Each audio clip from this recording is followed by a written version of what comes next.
গান গায়, কেউ গান শোনে, এটা একটা কথায় সুরে কাছে আসার চেষ্টা। মাঝখানে আছে লেনদেন, আছে পয়সা, এটা কাছে আসার ভালোবাসার ব্যবসা।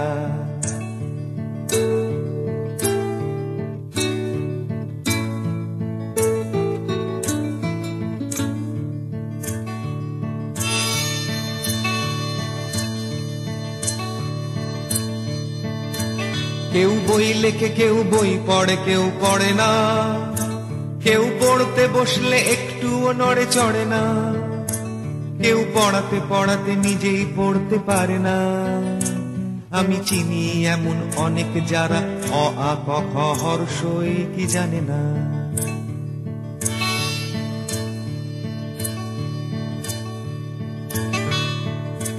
তুমি নাটক, সিনেমা, বই মেলা চষে যাচ্ছ, তোমার মনের মাথার খিদেটা মেটাচ্ছ। কেউ খাওয়াচ্ছে আর তুমি প্রাণ ভরে খাচ্ছ।